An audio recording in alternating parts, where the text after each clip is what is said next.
So sometimes the fork in the road is actually in your plate. And if you guys ever see me on 83 North towards Harrisburg, there's a very high chance that I am thinking about food while I'm driving, and like 90% food, and the other 10% is about bad decisions that I took a couple years ago at this really small town called Lewisberry. I don't know if you guys ever heard of this place, but if you guys are locals, you probably heard of Gravity Hill. And if you haven't heard of Gravity Hill, I'm going to tell it briefly. Gravity Hill is this little hill where when you come down and you park your car, turn it off, put it on neutral, it'll go backwards on its own. And I can see people saying no with their heads, but it does. And people say it's an illusion, but there's no illusion. It's really a hill, and it's going backwards. And when you get there, you have this crazy pressure in your head. So my biggest mistake that I made was that once I found this place, I started taking a lot of people back to this spot. Until one day, something came back with me.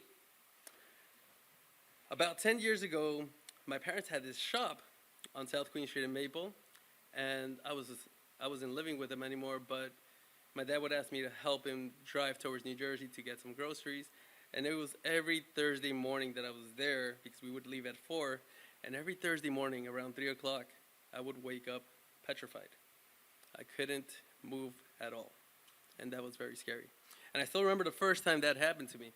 The first time that happened to me was when I started making a little bit of a game or having too much fun with this Gravity Hill, to the point where I already had the story laid out, right? I took all my friends, and like I said, we come to this stop sign at the hill, and you can feel this pressure in your head.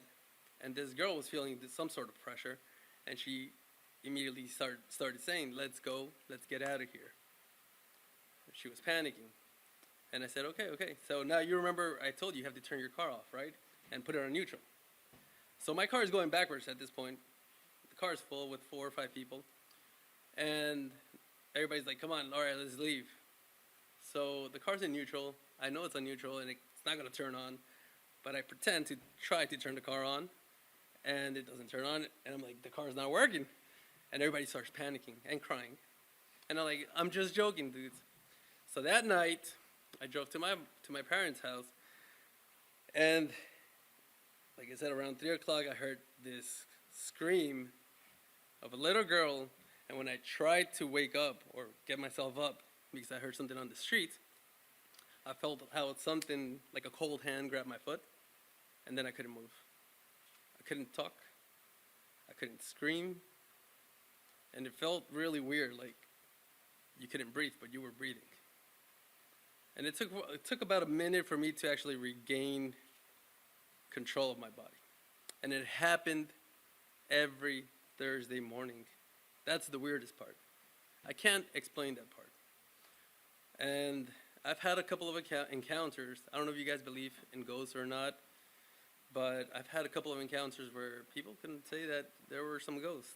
I have a friend actually that does ghost tours, and I started to ask her about ghosts, and she said there's really 2 types of ghosts: the ones that interact with you and the ones that are kind of like a photograph in memory in time.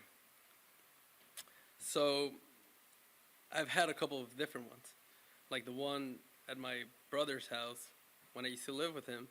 Every time I would wake up 4 or 5 in the morning to go to work, as soon as my foot hit the living room, there was this toy car from my son.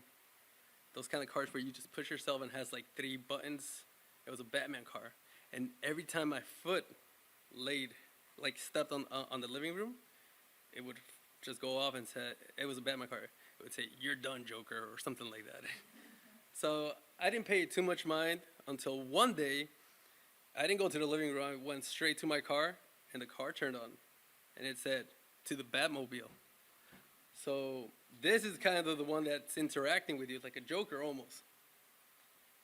And I'm still thinking if the one in Gravity Hill is an interactive one or like a kind of like a picture one that I told you.